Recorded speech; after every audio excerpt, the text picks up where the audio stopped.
अस्सलाम वालेकुम दोस्तों, वेलकम करता हूँ आपको अपने चैनल कतरी बलोच में। मैं आपका कतरी भाई मोहम्मद काशिफ बलोच। आज की वीडियो बहुत ही इंटरेस्टिंग होने वाली है, जिसमें मैं बताऊंगा कि एक एजेंट आपको कैसे कैसे लूट सकता है। देखो, कुछ चीज़ें ऐसी होती हैं जो हिडन होती हैं, जिनका नहीं पता होता। सिर्फ हमने वीज़े का ही उनसे कर लेते हैं कि ये वीज़ा मुझे इतने का चाहिए, ठीक है। दूसरे नंबर पर ये चीज़ करूँगा कि यहाँ पे कंपनी ओपन होती है, वो कितने की होती है, उसमें कितने वीज़े मिलते हैं, जो कोई भी बंदा ओपन कर सकता है, ठीक है। तीसरे नंबर पे कि जो पेमेंट होती है वो आपने किस हिसाब से देनी होती है, वीज़ा। चौथे नंबर पे लेते वक्त आपने किन किन चीज़ों का पहले एजेंट से क्लियर करना है, ठीक है, और किन किन एजेंट से आपने वीज़ा नहीं लेना, ये बातें इसी वीडियो में हम कवर करेंगे। तो वीडियो शुरू करने से पहले आपसे एक छोटी सी रिक्वेस्ट, आप अगर हमारे यूट्यूब चैनल कतरी बलोच पर नहीं हो तो प्लीज़ चैनल को सब्सक्राइब कर लें, बेल आइकन को भी दबा दें। तो टाइम ज़ाया नहीं करते, अपनी वीडियो शुरू करते हैं।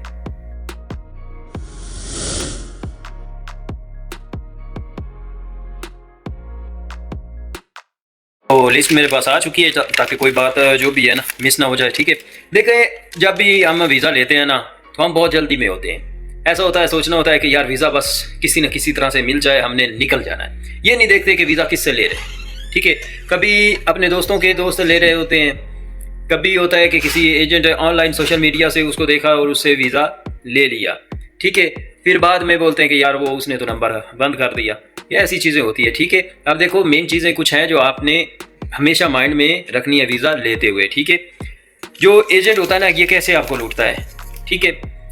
कुछ चीज़ें हिडन हैं जिनका आपको नहीं पता होता। आप सिर्फ वीज़े का सोचते हैं, वीज़ा मिल गया, हमें कितने का भाई दोगे वीज़ा जी, हम देंगे 5 लाख का, 7 लाख का देंगे, 8 लाख का देंगे, 10 लाख का चाहिए, ठीक है, ख़त्म, मुझे ओके, आप मेरा अप्लाई करो, ठीक है। जब एडवांस दे देते हैं 50,000 लाख रुपया, फिर वो दूसरे स्टेप पे 1 लाख 2 लाख मांगता है। इस तरह उसके पास जब पैसे चले जाते हैं ना, तो उसको पता होता है कि इस बंदे ने अब मुझे पैसे दे दिए, अब मैं जिस तरह चाहूँ इससे ना पैसे बाकी निकलवा सकता हूँ, क्योंकि अगर ये छोड़ता है, इन पैसों को भी नहीं छोड़ सकता और वीज़े को भी नहीं छोड़ सकता, ठीक है। अच्छा, कुछ चीज़ें मैं अभी आपको बताऊँगा, वो आपने वीज़ा लेते हुए कन्फर्म करनी है, ठीक है। कुछ चीज़ें जो हिडन है ना, उनका पता होना ज़रूरी है। बाद में ऐसा ना हो कि वो बाद में उसके पैसे मांगे, आप बोले हाँ आपने तो इतने 7 लाख का बोल दिया था, आप मुझे एक्स्ट्रा क्यों मांग रहे हो, ठीक है। तो कुछ चीज़ें हैं जो हमेशा याद रखनी है, उससे पहले क्लियर करनी है, आपका हक है और वो बताएगा, उसका फ़र्ज़ है, ठीक है। शर्म महसूस नहीं करनी, बाद में फिर पैसे देने पड़ेंगे तो तब सर पकड़ के बैठ जाओगे, वो क्या हो गया, क्या करें आप, ठीक है। इतने तो हमारे पास पैसे भी नहीं है, छोड़ भी नहीं सकते, जो 4 लाख 3 लाख दे बैठे, अब तो कुछ करना ही पड़ेगा, फिर कुछ बेचते हैं कि ऐसा, ठीक है। तो वो टाइम आप पे अल्लाह ना करे ऐसा है, इसलिए बोलता हूँ जो भी चीज़ें बता रहा हूँ इसको याद रखें, ये पहले उससे क्लियर करें, ठीक है।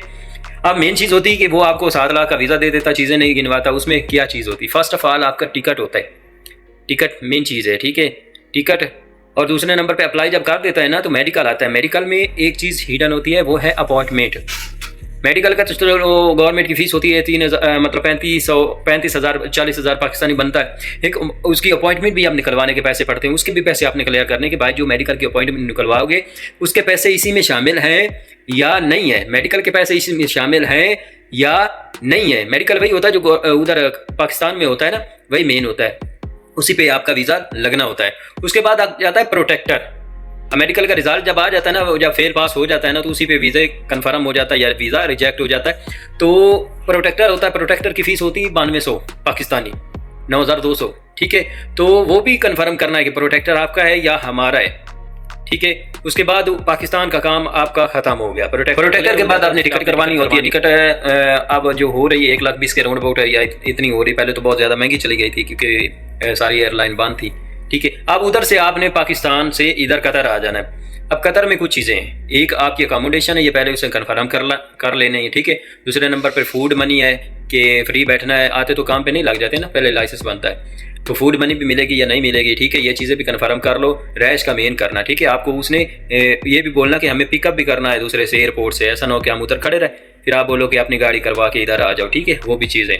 दूसरे नंबर पे ये है कि आप जब आपने हमारा लाइसेंस है, ये जो वीज़ा दे रहे हो, मेन चीज़ है, वीज़ा दे रहे हो ये कंपनी का है या आज़ाद है। कुछ एजेंट इस तरह भी कर लेते हैं कि आज़ाद वीज़ा होता है थोड़ा सस्ता, ठीक है।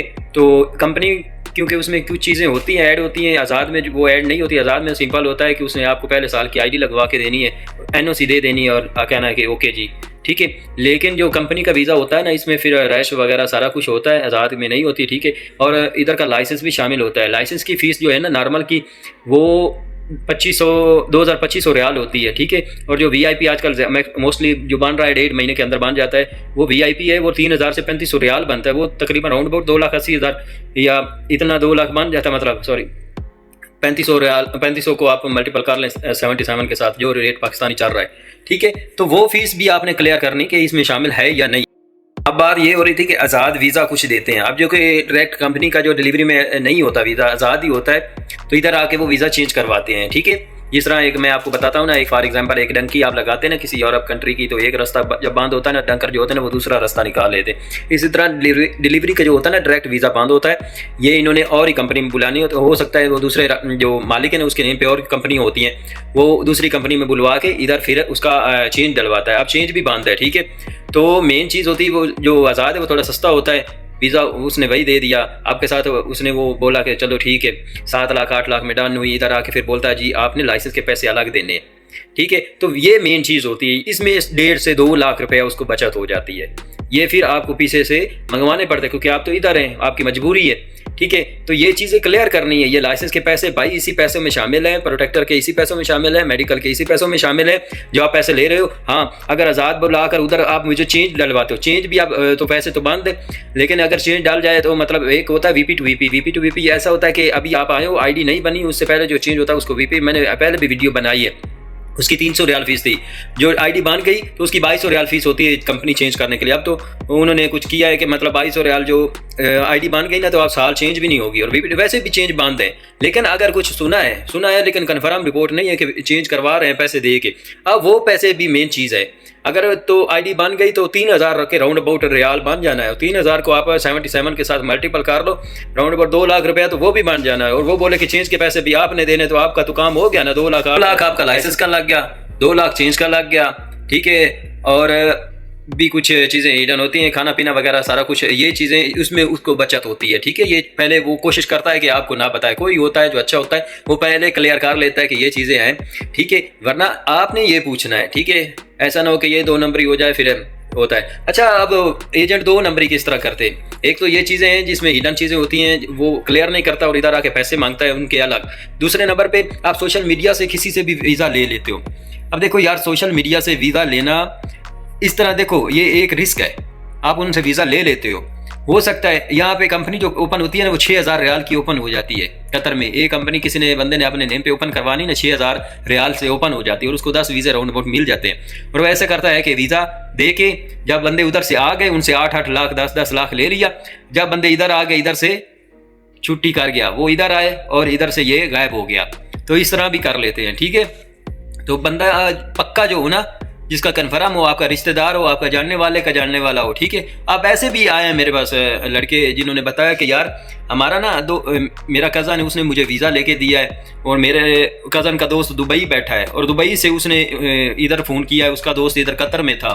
अब उसने उसको पैसे दिए दुबई वाले को, दुबई वाले ने इधर वाले को पैसे दिए। अब जब इधर आया तो वो इधर कतर वाला पाकिस्तान निकल गया। अब दुबई वाला बोलता है जी मेरा भी उसके साथ वैसे दुआ सलाम था, कन्फर्म तो मेरा भी वो दोस्त नहीं था। तो इस तरह के भी हो जाते हैं बंदे के साथ, ठीक है। डायरेक्ट उसके साथ रब्ता करो।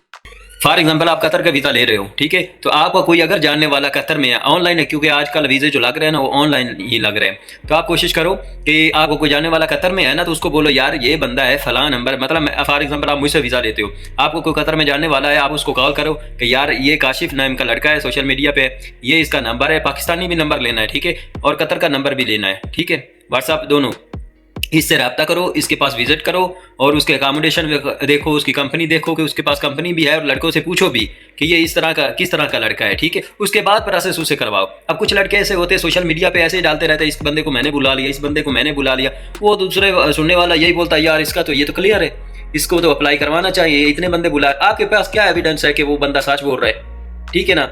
ऐसे दोस्तों को रूममेट को बोल देगा, हाँ वो बोलेंगे हमें तो काशिफ भाई ने बुलाया। तो इसी तरह कुछ आप इस तरह करो, या पाकिस्तान का उसका एड्रेस ले लो, ठीक है, या उस जब पाकिस्तान आता है उसे उधर मिल लो, या वो कोई एजेंसी करता है तो एजेंसी के थ्रू आओ, या फिर इधर अपने किसी दोस्त या कज़न को बोलो कि उससे जाके मिले, अकामोडेशन देखे, उसका नंबर देखे, उसके दोस्तों से उसका पूछे, उसके बाद ऑनलाइन सोशल मीडिया से वीज़ा लो, ठीक है। ऐसे तो हर कोई बोलता है जी इतने का वीज़ा, इतने मैं दे रहा हूँ, फ्री दे रहा हूँ, इस तरह दे रहा हूँ, ठीक है। ये चीज़ें कन्फर्म कर लो, फिर बाद में पछताना नहीं पड़ेगा।